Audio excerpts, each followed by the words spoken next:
and welcome back to Outside the Beltway. I am your humble fill-in host, Killer Carl, filling in for the great John Fredericks. He'll be back Monday, but you get your daily dose of John tomorrow from 8 to 10. He's going to be broadcasting from California, which is awesome, right? You're going to get to hear all the stuff that's going on out there.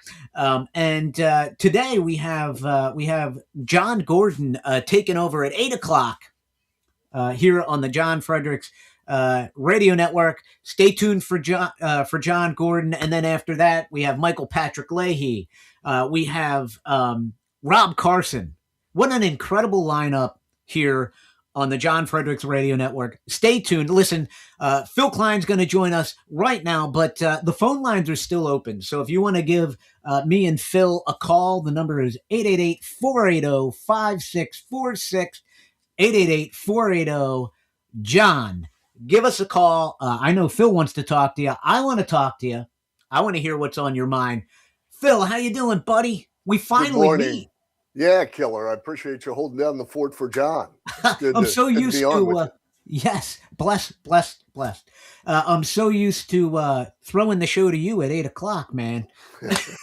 I got to remember all these names. It was so easy before, Phil. So easy. All right, let's get into the weeds here, Phil. Obviously, there's a bunch of stuff going on in Minnesota. We got the psychopath protesters out there. We got a guy with a gun saying that he's gonna protect his fellow citizens, the Somalians, I guess, the illegal invaders and the Somalians are his fellow citizens, not the American people. Out there, saying he's going to protect these fellow citizens from ICE.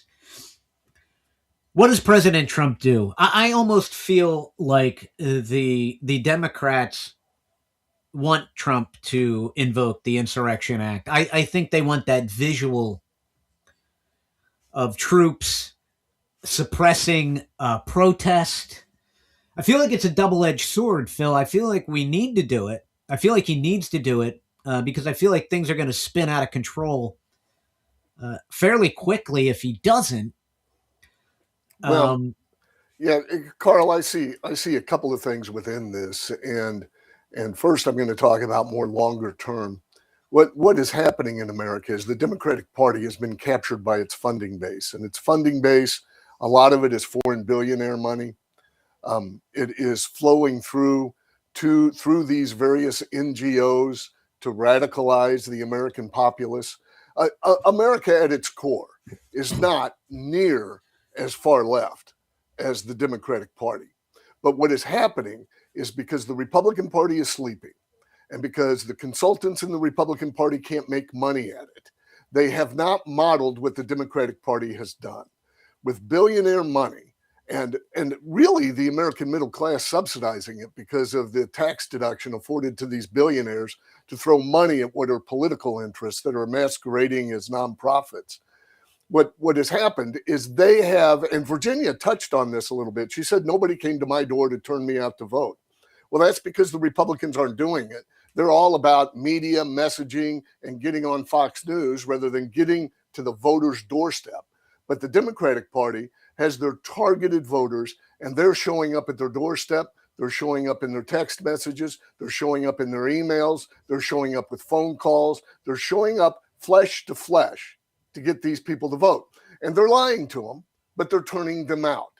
Meanwhile, they are changing the mechanisms of how we vote so that the distortion of foreign money can have greater influence. That's what ranked choice voting is. It's an incentive for the election to be decided by a lie, because billionaires have two ways to win: put money on your candidate and then pick somebody who is a non-candidate who can eat away at the base of the strongest opponent and boost them with your money so that they take some votes away and move your candidate down on ranked choice voting.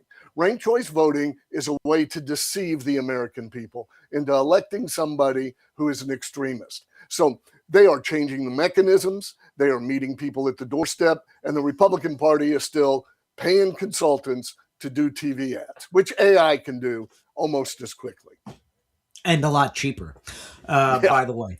And I can tell you, I said this a while ago. I said this during the 2020 election and the special elections we had here in Pennsylvania for the Supreme Court.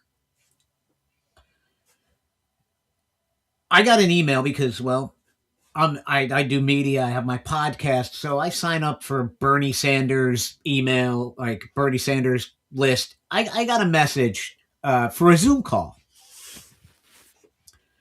So I get on this Zoom call from the Bernie Sanders campaign, and it's this woman talking about how if you want to make $260, right?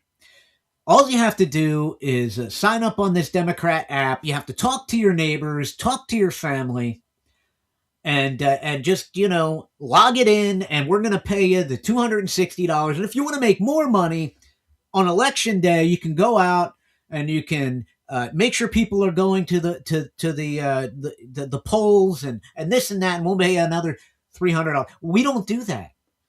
We don't do that, and they're getting college kids to do it. I can tell you, Phil, when I was a poll watcher at the school behind my house, the Republican Party gave me no resources. The Democrat that was there with me, she had an app on her phone where she was supposed to check the machines, see how many people voted, if there were any problems, take a picture, send it to them.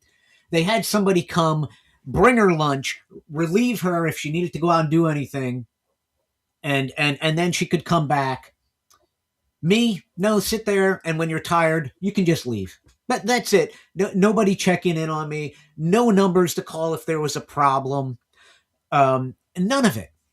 None of it.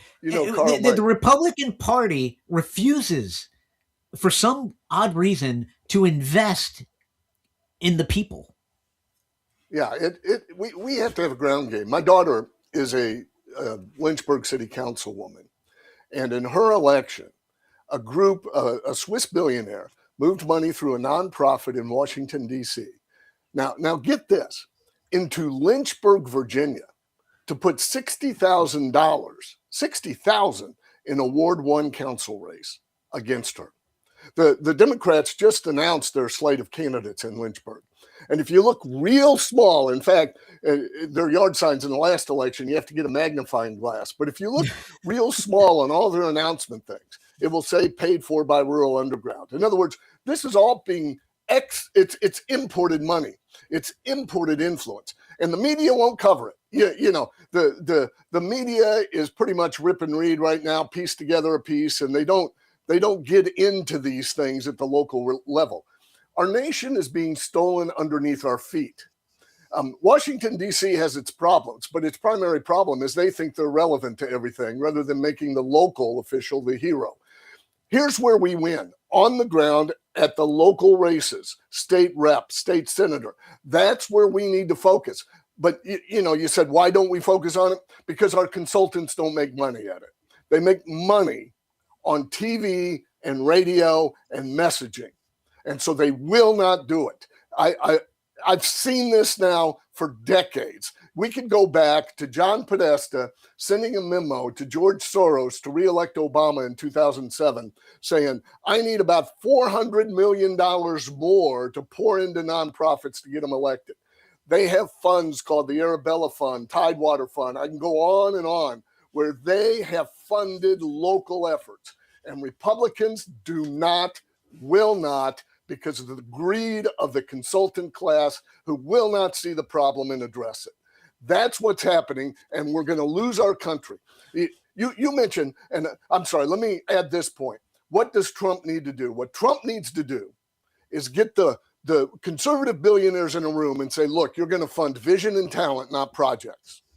You're going to fund vision and talent, and we're going to go local. It's not going to be about the Trump family. It's not going to be about a legacy of the Republican Party. It's going to be about reclaiming America. It's not going to be behind a specific candidate because that cannibalizes the support for it. It's going to be about getting in the streets, capturing the American soul on the front doorstep, and turning them out to vote. If Trump does that, he can save America. because those folks, he has the throw weight to make it happen. If he doesn't do that, if it's about the next election cycle, whoever the next president is going to be, if it's going to be about the vision of the next 2 years rather than the next 30 years, it won't work. It's got to be about the next 30 years. This is not America. Mondami is not America. Saying that we're not going to cooperate in dangerous situations with law enforcement is not America. But it's happening because we don't get on the doorstep and they do. Well, Phil, I agree with you 150%. I've been saying that for a long time. Like, we've got to get the local elections are what matters. Now, we've got Scott in Virginia, line 1. Scott, how you doing today, my friend? You're on with Killer Carl and the great Phill Kline. Good morning. Yeah, I'm doing fine.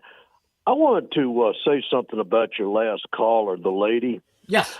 Well, one thing that's misleading on that, in 2024, there's no doubt about it, Trump won the election. However, in Virginia, Kamala won the state, and Tim Kaine also was reelected U.S. Senator. She might have misled you there on the how people voted here.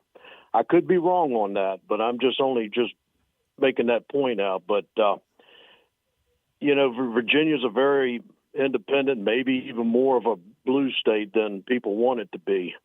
But what you got to remember is that year they voted for Kamala and also voted for Kaine.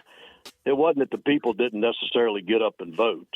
Well, Scott, let me ask you a question, right? So I played the clip of Brett Baer laying out what Spamberger has done. Is Virginia that blue? That's not even blue. That's psychotic socialist, Marxist,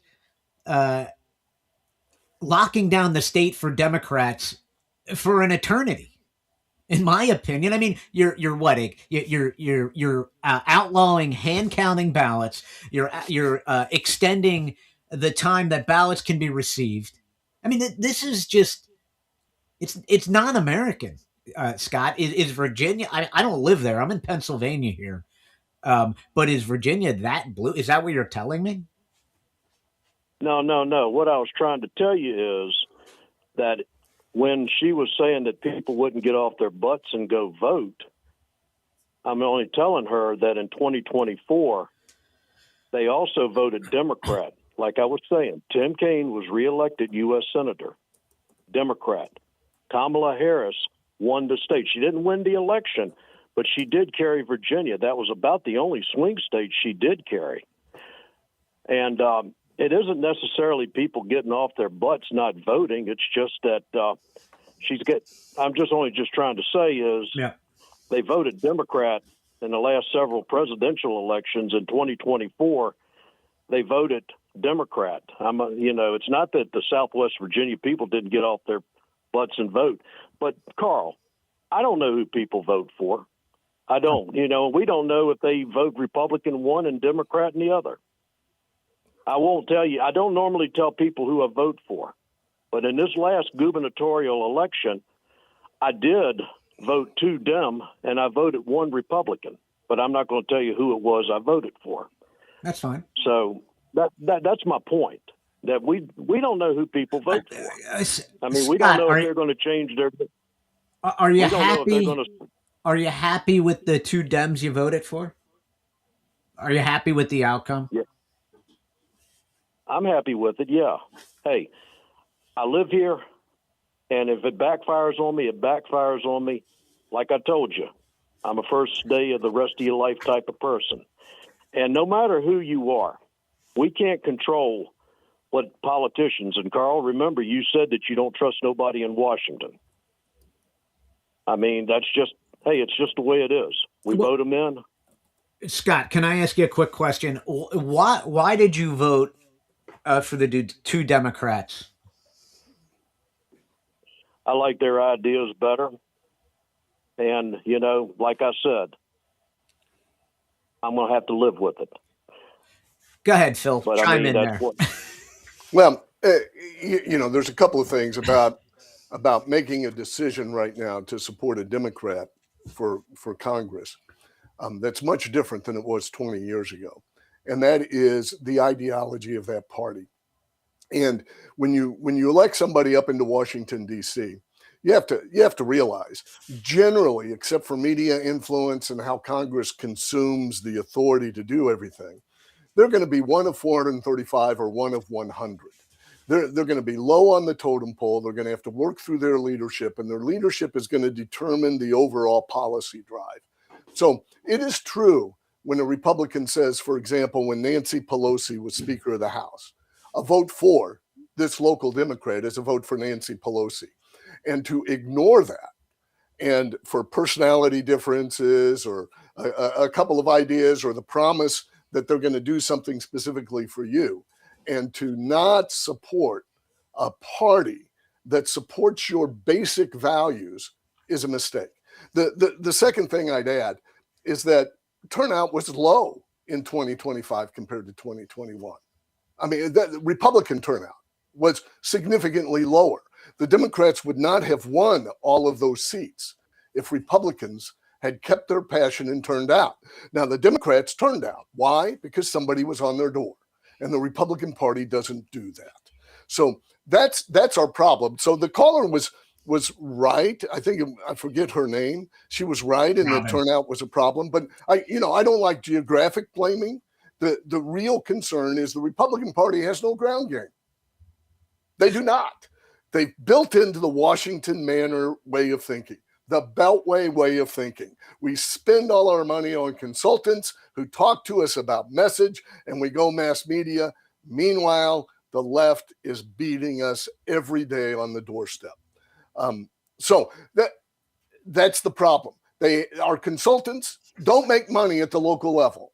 They make money on TV, and that's where they're going to spend their money. And that's a losing frame of mind today.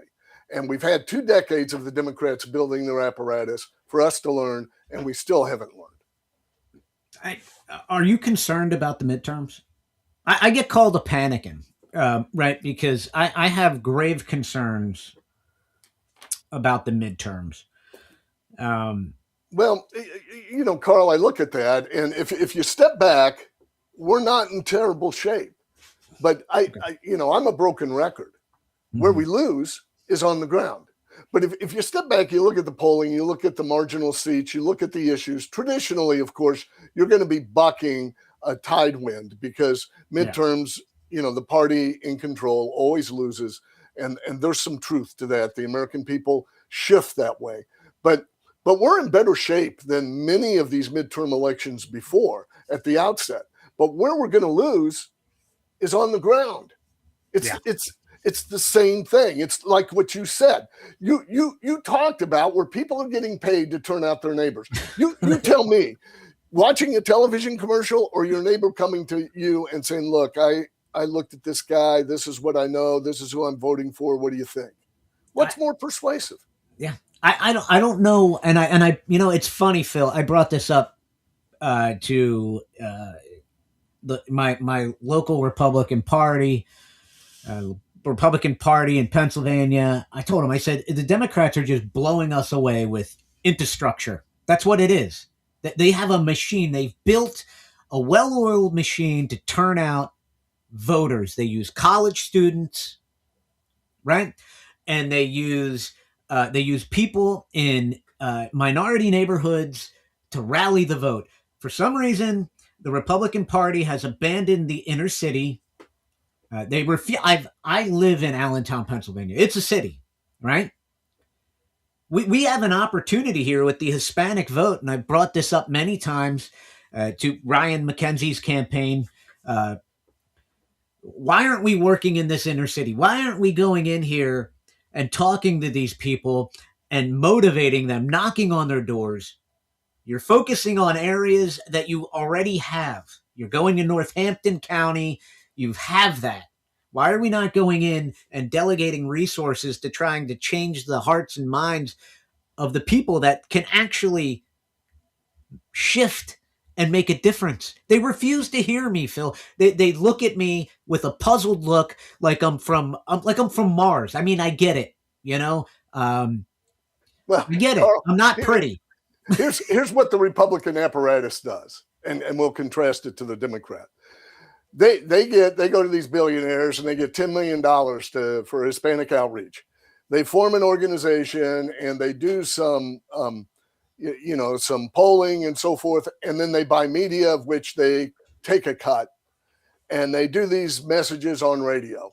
What the Democratic Party does is they hire people at the local level in the community, train them up, and have town halls, have networks where people meet. And why do they do that? Because they're not concerned about where the money goes.